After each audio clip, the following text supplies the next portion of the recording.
va le faire? Oui, ça va le faire, on va y arriver. Bonsoir et bienvenue sur ma chaîne. Si vous êtes nouveau, vous pouvez vous abonner à Li-Adventure.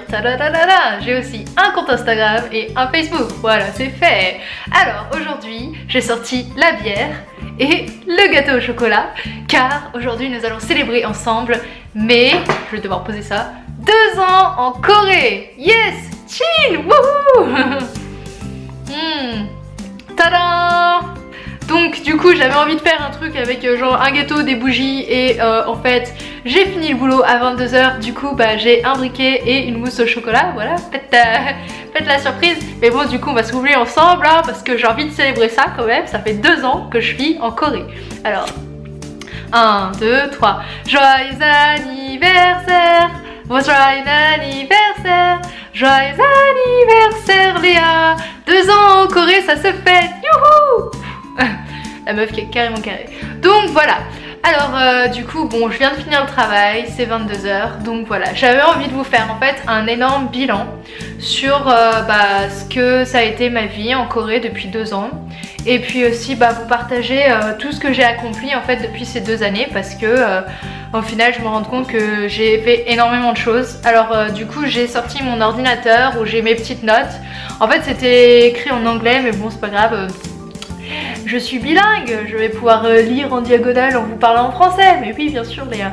Alors voilà, alors pour commencer je vais vous raconter. Donc nous sommes le 14 avril 2018 et je suis partie le 14 avril 2016, donc il y a 2 ans.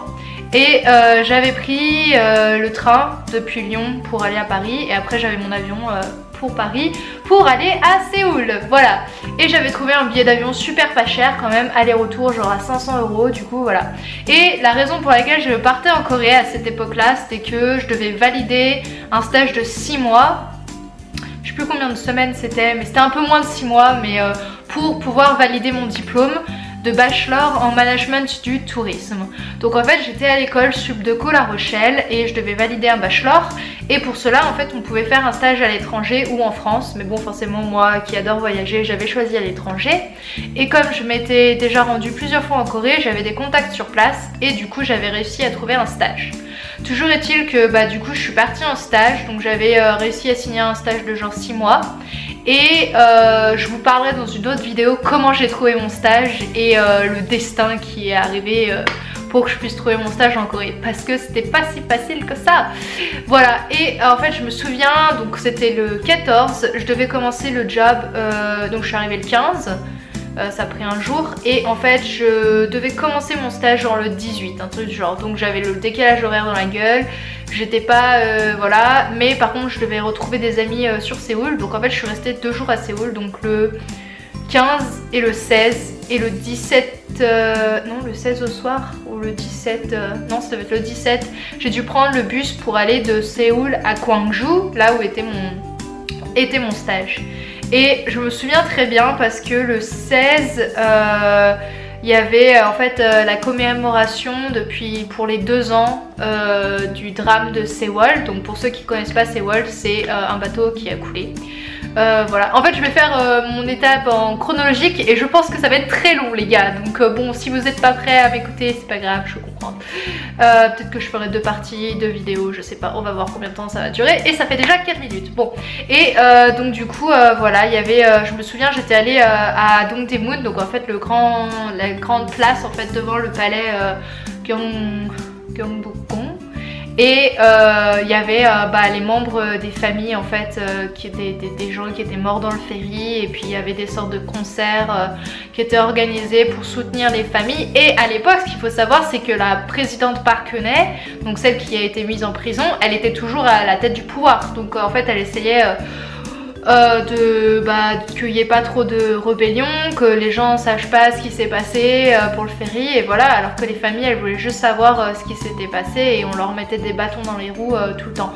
Bref, donc du coup je me souviens très bien de ce moment là, parce qu'en fait il y a 4 ans, on va célébrer dans 2 jours, on célébrera les 4 ans. Donc il y a 2 ans c'était le moment où j'arrivais en Corée, mais en fait il y a 2 ans auparavant, donc il y a 4 ans, j'étais en Corée en fait quand l'événement du Sewol est arrivé. Donc du coup je me souviens très bien parce que je suis très investie et j'ai des amis qui sont filmmakers, producteurs de films et qui ont créé un film sur le Sewol. Donc du coup je suis vraiment très investie par rapport à ça. Bref, toujours est-il que voilà, du coup je suis descendue, j'ai pris le bus et je suis allée à Gwangju. Et du coup je me souviens, mon patron il était venu, Pedro, il était venu à la station de bus, il m'avait récupéré en minivan parce que j'avais mes grosses valises. Et du coup voilà, c'était vraiment cool. Et du coup voilà, et en fait j'étais censée commencer, donc ça devait être un dimanche et je devais commencer lundi mon stage direct quoi. Mais bon, j'étais fatiguée, je connaissais rien à la ville, je parlais pas coréen. Et Pedro il me fait, non Pedro donc c'était mon ancien boss. Et il me fait non mais t'inquiète et tout, je te donne 4-5 jours pour te reposer, découvrir la ville et tout. Donc en fait si vous voulez, les 4-5 premiers jours de mon stage en fait j'ai juste visité la ville ou quoi, j'ai pas du tout bossé. Il m'a donné une carte, il m'a dit un peu les trucs à voir et tout, à découvrir. En même temps c'était assez smart, enfin c'était assez intelligent de sa part parce que sachant que j'avais bossé dans une guest house et dans une auberge de jeunesse travel café, si je connaissais pas du tout la ville et que les étrangers qui venaient dans notre guest house me posaient des questions, c'est vrai que c'est mieux si je connais. Donc en fait c'était c'était très intelligent de sa part parce que du coup si je connaissais dès le départ, comme ça après je pouvais répondre aux questions de base des gens. Donc en fait du coup voilà, j'ai vraiment exploré la ville. Après je me suis aussi un peu reposée et tout. Après bon voilà, j'ai pris mes marques. À cette époque là je dormais dans la guest house. Et j'étais pas payée, c'était un stage pas rémunéré et tout, donc voilà. Et puis au final on a commencé à se connaître, j'ai commencé à connaître aussi mes deux collègues de boulot. Donc il y avait Gwangnam et Jiyoung. Donc en fait Gwangnam lui c'est un barista, il fait du café du feu de Dieu. Et Jiyoung elle s'occupait des petits déjeuners, de toutes les recettes, des boissons et tout à la guest house. Et moi du coup je faisais un peu le tampon, c'est à dire que j'étais assistante manager dans la guest house.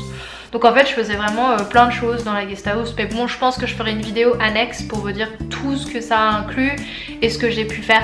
Mais en gros techniquement mon job c'était de accueillir les clients. Je devais créer aussi un guide de voyage pour les gens qui venaient visiter la région. Donc ça m'a pris énormément de temps. Ça m'a pris en fait les 6 mois de mon stage. Et du coup 1 à 2 fois par semaine je voyageais aux frais de la guest house pour pouvoir écrire le guide en fait. Et prendre les photos, prendre les descriptions, faire les cartes. En gros j'étais le guide du routard mais version Léa quoi. Donc du coup ça a été vraiment très formateur. Et en plus de ça, comme Pedro, il connaissait énormément de gens et c'était un peu... c'est vraiment le mec qui représente Gwangju pour les étrangers. En fait, il a énormément de contacts sur place, donc ça m'a permis de rencontrer énormément de gens, que ce soit des activistes, que ce soit des artistes, que ce soit des locaux et tout. Donc c'était vraiment passionnant. Donc voilà, en fait mon stage c'était un peu ça. J'ai touché à tout, mais en même temps c'était vraiment très rempli. Et en fait j'étais censée dormir dans la guest house en fait, donc j'avais une chambre à moi par contre. Mais au bout de 2 semaines Pedro il me fait ouais si tu veux je peux te louer une chambre pour toi en dehors de la guest house, comme ça t'as ta propre indépendance et tout machin. Donc forcément oui, moi j'ai dit oui je veux pas dire non. Et puis voilà, donc normalement mon stage était de avril à septembre je crois. Et genre ouais, d'avril à septembre, octobre, novembre ou jusqu'à octobre, je sais plus. Et en fait après je devais faire mon grand oral pour pouvoir valider mon diplôme en fait. Donc du coup ce qui était très bien avec mon école, c'est qu'en fait je pouvais choisir soit de le faire par Skype, soit de le faire en direct à l'école. Mais sachant que mon école était en France, à La Rochelle, du coup je savais pas si j'allais rentrer à temps ou pas, donc j'avais dit je le ferai par Skype. Et en fait ça m'a été extrêmement utile parce que j'ai décidé après de rester plus longtemps sur place en Corée. Donc ça m'a permis de valider mon diplôme, de faire mon grand oral mais sur Skype. Et en même temps je pouvais rester plus longtemps en Corée du coup, parce qu'en fait eux ils s'en foutaient tant qu'on suivait la convention de stage. Après si on restait plus longtemps sur place ou pas, tant qu'on avait validé tout ce qu'il fallait valider et qu'on avait fait notre grand oral, si vous voulez c'est un peu comme la thèse de fin de stage. Et du coup c'était bon. Et du coup c'est ce que j'ai fait. Petite bière pour me désaltérer la langue. Voilà. Et voilà. Et ce qui était très bien, bah, en fait Pedro lui c'est un grand voyageur, en fait il a voyagé dans plein de pays du monde entier. Du coup bah moi comme j'adorais voyager et que je devais faire le guide, bah, en même temps il utilisait mes destinations, mes lieux de recherche pour le guide, pour lui en fait prendre son break. Donc c'est à dire généralement on partait genre le lundi ou le mardi quand il n'y avait pas trop de monde à la guest house, que c'était vide, et on partait genre une demi-journée ou des fois une journée, et on allait explorer avec le minivan. Donc c'était vraiment trop cool, et lui bah des fois il dormait dans son minivan et moi j'allais explorer de mon côté et tout. Donc voilà, c'était vraiment cool. Voilà. Et puis j'ai aussi ma meilleure amie Céline qui est venue me voir en Corée, donc je crois que c'était en septembre. Et en fait comme j'étais censée rester que 6 mois en Corée, en fait du coup après j'avais plus de visa, donc en fait j'ai fait l'aller-retour au Japon. Et du coup ça m'a remis 3 mois de visa tourisme, donc en fait j'avais jusqu'au 2... je crois qu'on est allé au Japon genre le 2, 3, 4 septembre en du genre, et du coup ça m'a remis 3 mois, enfin 90 jours. Et du coup ça m'a permis de rester en Corée encore 3 mois de plus. Et j'étais censée finir mon stage en septembre, mais donc du coup bah je me suis arrangée avec Pedro parce qu'en fait j'étais pas payée, donc c'était pas un stage rémunéré, mais en même temps j'étais presque nourrie logée quoi. Le logement il en prenait compte, et puis il me payait pas mal de resto, et j'avais les petits déj à la guest house, donc en fait ça me coûtait vraiment pas cher si je continuais de faire mon stage avec lui. Donc en fait on s'est arrangé en dehors de la convention de l'école, puisque de toute façon j'avais validé mon diplôme, et bah du coup voilà, j'ai bossé jusqu'en fin novembre en fait pour lui. Donc au lieu de faire 6 mois j'ai fait à peu près 8-9 mois, et voilà. Et en fait bah à la fin de mon stage, enfin mon grand stage, j'avais vraiment envie de rester en Corée, et puis je me posais la question, comme j'avais mon diplôme, qu'est-ce que j'allais faire par la suite, je devais chercher un boulot ou quoi que ce soit. Et du coup on en a parlé avec Pedro, il m'a dit bah écoute si tu veux rester bosser avec moi, il n'y a pas de souci. Par contre moi il pouvait pas valider mon visa, donc en fait j'avais qu'une option, c'était le Working Holiday Visa. Donc du coup le problème du Working Holiday Visa pour la Corée, c'est qu'on est obligé de le demander en France. Donc en même temps c'est un problème et pas un problème, puisque Noël arrivait, j'avais envie de passer Noël avec ma famille, Nouvel An aussi. Et du coup bah, je suis rentrée en France pendant genre 2-3 mois, 3 mois, du 2... Je crois que je suis partie le 2 décembre ou le 3 décembre, et après je suis revenue début mi-février, un truc du genre. Donc ouais je suis partie à peu près... Ouais, je suis partie à peu près 3 mois, même pas. Et voilà. Et du coup, bah pendant Qu'est-ce que j'ai oublié, je vais vous dire, je vais oublier beaucoup de choses parce qu'il s'est passé énormément de choses en 2 ans. Voilà. Qu'est-ce qui s'est passé? Si, j'ai dû faire ma première interview à la radio aussi. Donc j'avais été invitée à GFN, qui est une radio locale à Gwangju. Donc j'avais été invitée pour faire une interview sur les voyages et tout. Qu'est-ce que j'avais fait d'autre cette période-là? J'avais eu aussi des interviews qui avaient été publiées pour des articles en ligne français. J'ai aussi une interview qui avait été publiée dans le magazine... Ah non, c'était après. Bon bah après en mai 2017, plus tard, j'ai eu une interview qui a été publiée dans ce magazine-là qui s'appelle le May Mag, et où je raconte mon histoire en Corée, comme vous pouvez le voir, Corée du Sud, voilà.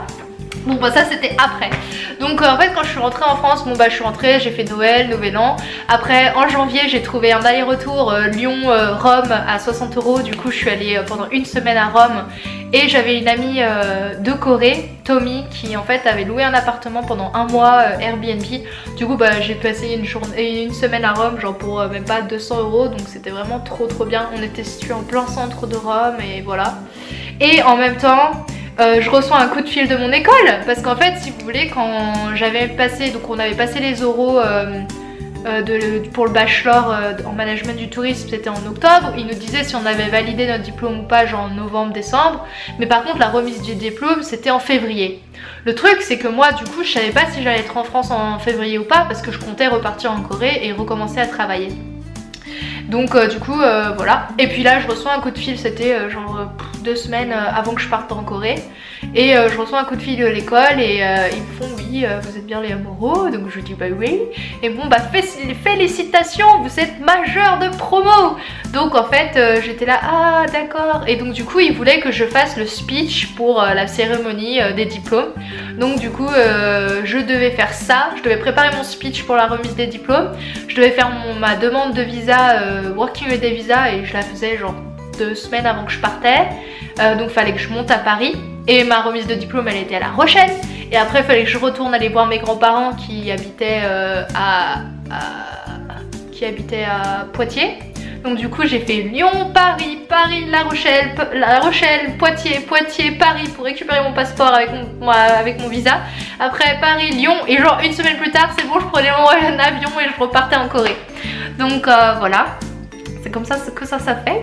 Et du coup bah pour ma remise du diplôme, bah voilà, j'étais majeure de promo, je m'y attendais pas. Enfin je bossais, je savais que j'étais une bonne élève, mais bon, majeure de promo, il y avait genre 120, 130 élèves dans ma section quoi, donc c'était énorme. Sachant qu'en plus en France c'est vrai qu'on fait pas trop les cérémonies style à l'américaine avec les toges, les trucs genre vraiment on a les toges, je crois que c'est ça, genre les sortes de costumes et tout avec les chapeaux et tu balances et tout, genre c'est vraiment comme aux États-Unis, tu vois, c'est trop cool.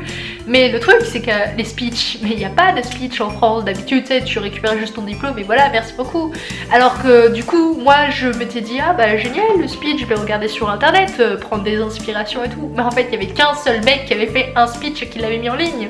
Donc du coup et en plus c'était un gars de mon école qui avait dû raconter voilà merci aux élèves, les professeurs, les machins. Le truc c'est que moi avec mes études en fait je suis restée que 6 mois en France en tout.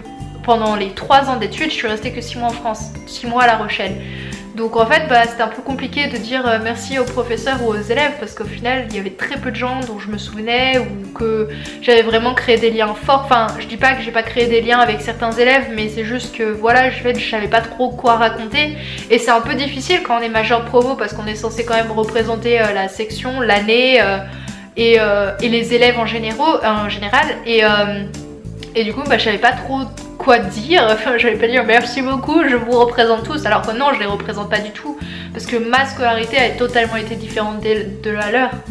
Donc du coup j'ai décidé de parler de mon parcours personnel, de mes voyages et de comment j'avais allié études et voyages et voilà, et du coup ça s'était bien passé.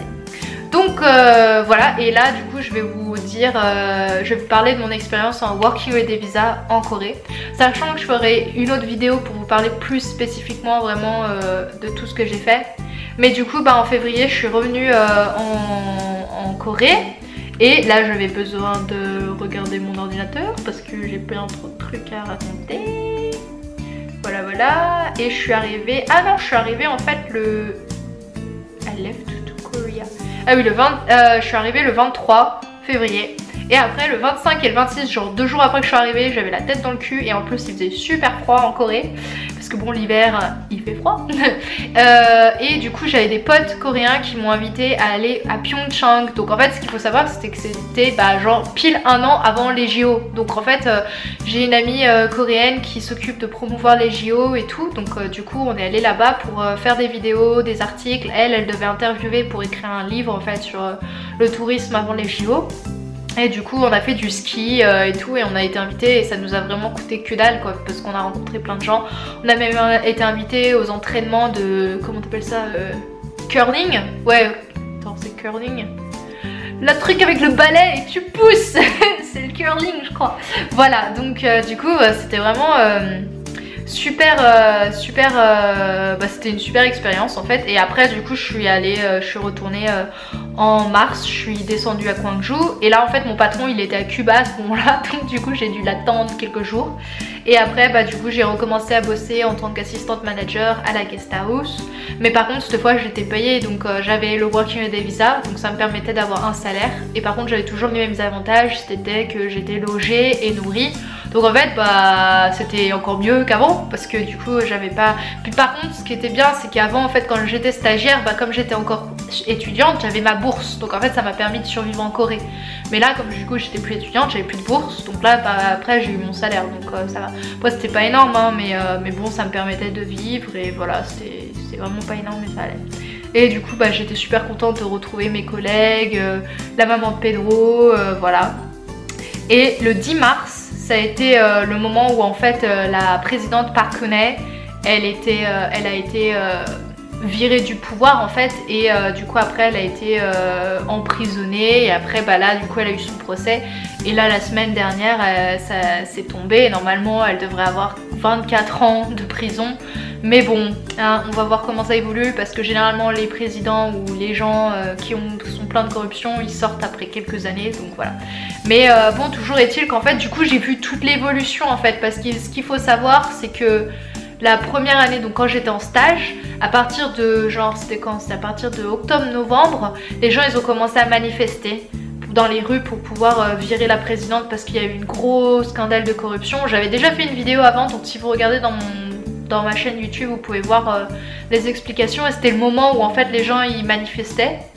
Et je sais plus si j'avais postulé, j'avais posté la vidéo pile quand elle s'était fait virer du pouvoir justement. Mais du coup voilà. Et moi en fait j'ai vu toute l'évolution, c'est-à-dire que quand j'étais en stage en Corée, les gens ils ont commencé à manifester.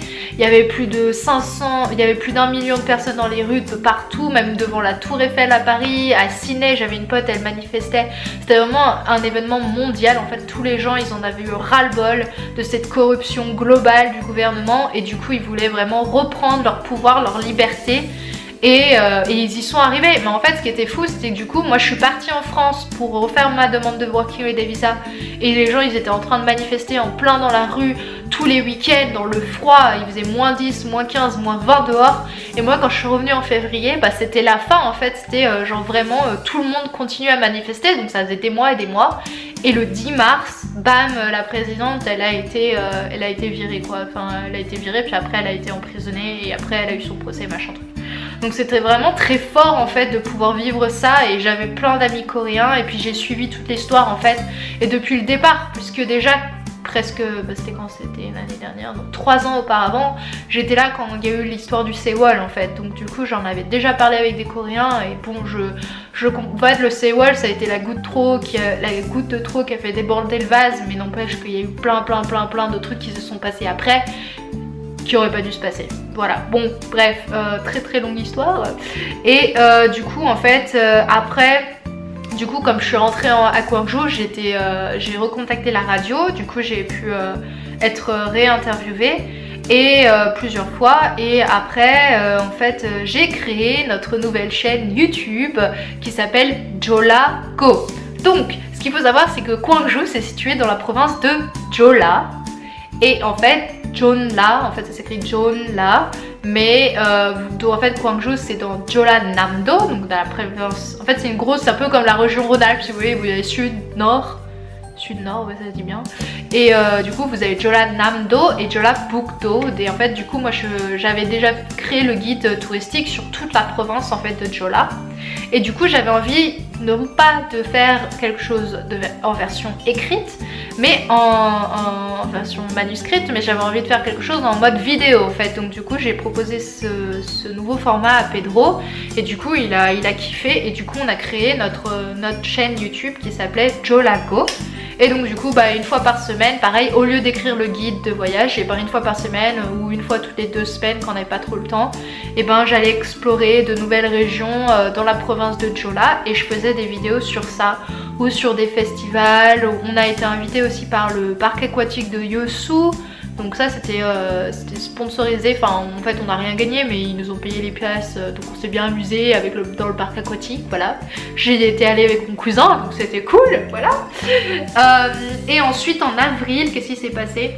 Ah oui, j'ai réalisé que ça faisait que j'avais visité plus de 35 villes dans toute la Corée, donc c'était énorme. Et du coup bah, je continuais à faire ma chaîne YouTube personnelle, Lee Adventure, donc celle que vous regardez là maintenant, et aussi Jola Go. Donc bon bah c'était pour ça aussi que moi personnellement je postais pas trop de vidéos sur ma propre chaîne, parce qu'en fait bah, j'avais ma chaîne du boulot, et c'est vrai que faire le montage vidéo genre de 1 vidéo par semaine c'est déjà beaucoup, enfin genre si vous voulez faire un truc bien, et du coup bah voilà.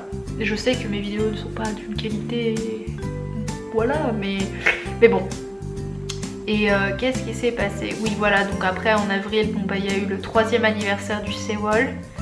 Et du coup j'ai passé en fait la journée à... En fait on a fait une marche dans la ville, et on commémorait les gens, et C'était vraiment super touchant. Et après on a fait des speeches, on s'exprimait sur ce qu'on pensait, ce qu'on espérait pour les familles des victimes et tout et tout. Et du coup c'était vraiment très touchant. Voilà, qu'est-ce qui s'est passé après en fait en mai, du coup enfin en mai, donc ça faisait plus d'un an en fait que je bossais pour Pedro, et en mai on a enfin pu réaliser un de nos grands rêves, c'était de créer un cinéma sur le toit de notre guest house. Donc en fait on a vraiment bossé sur ce projet pendant presque un an, et du coup on a créé un cinéma de voyageurs. Donc en fait tous les vendredis soirs on avait des films de voyage qui étaient soit en anglais sous-titré coréen, soit en coréen sous-titré anglais. Enfin on s'arrangeait toujours pour qu'il y ait des films de différentes nationalités et qu'il y ait toujours au moins 2 types de langues que les gens puissent comprendre. Et du coup voilà, et moi j'étais en charge en fait du cinéma night. Donc en fait je vendais les boissons, les pop-corn, j'organisais tout, je préparais tous les sièges, les machins et tout. Du coup c'était vraiment cool. Et voilà.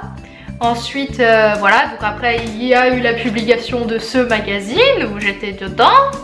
Et je suis partie à Jeju pour la première fois de ma vie, parce que j'étais jamais allée à Jeju, avec une amie chinoise, Jasmine, que j'avais rencontrée en Thaïlande quand je vivais en Thaïlande. Du coup ça faisait genre 4 ans qu'on s'était pas vu, et du coup on a visité Jeju pendant 4 jours ensemble. C'était vraiment de la bombe.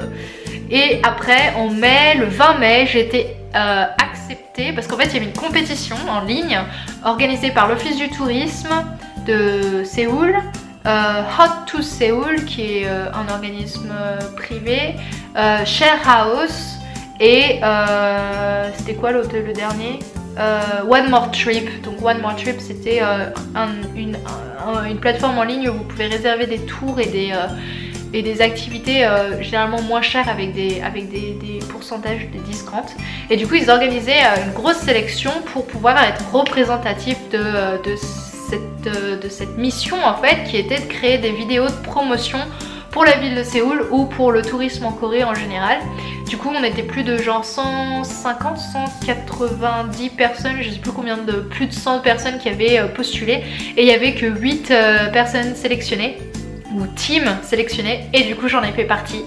Et j'étais face à des gens qui avaient déjà genre 100 000 personnes sur leur chaîne YouTube. Moi j'ai genre 600 personnes, et à l'époque je devais en avoir 400. J'étais là, oui bonjour, enchanté, je n'ai rien à faire dans ce groupe. Et voilà, mais en tout cas j'étais sélectionnée parce que ma vidéo avait bien plu. Et du coup en fait c'était en fait parmi les 8, donc on a 8 teams, et après les teams elles s'affrontent en quelque sorte, et chacun doit créer du contenu vidéo. Et on avait des missions en fait, donc chaque mission je sais pas, donner des conseils pour les voyageurs, je sais pas, faire sur un thème traditionnel spécifique ou une destination spécifique. Enfin on avait plein de missions comme ça. On avait 3 missions vidéo. Et en fait on devait incorporer des tours ou des trucs comme ça. Donc premièrement on avait des tours gratuits, et après on était rémunéré pour les vidéos qu'on faisait. Après c'était vraiment, enfin je veux pas dire que c'était pas beaucoup, mais enfin pour le temps qu'on investissait. Moi par vidéo je faisais le montage vidéo, je mettais entre 12 et 14 heures par vidéo le montage. Donc ça me prenait une journée complète. Et je bossais genre de 10h du matin jusqu'à minuit. Et à côté de ça, moi j'habitais à Gwangju. Bon après j'étais la seule pecno de là-bas. En fait tout le monde habitait à Séoul sauf moi. Du coup je devais me taper les allers-retours. Donc ça voulait dire que je devais prendre le train ou le bus. Et du coup pareil ça me prenait 1, 2, 3 jours. Donc c'était des jours que je devais prendre sur mes jours de congé. Donc bref du coup j'étais vraiment pas beaucoup payée pour ce qu'on faisait, mais c'était pas le but. Le but c'était vraiment de me faire connaître, de saisir cette chance qui était que je puisse représenter l'organisme Korean Tourism Organization, et puis aussi de faire des contacts et tout. Voilà, donc j'ai raté lamentablement, je devais être je sais pas 6 sur 8 ou je sais pas quoi, mais par contre j'étais celle qui a eu le plus d'engagement sur mes vidéos. C'est à dire que comme j'avais pas beaucoup d'abonnés, En fait je suis la meuf qui a gagné le plus d'abonnés sur mes vidéos et tout parce que donc j'ai eu plus de 70% d'engagement et tout, donc bon bref j'étais contente, voilà.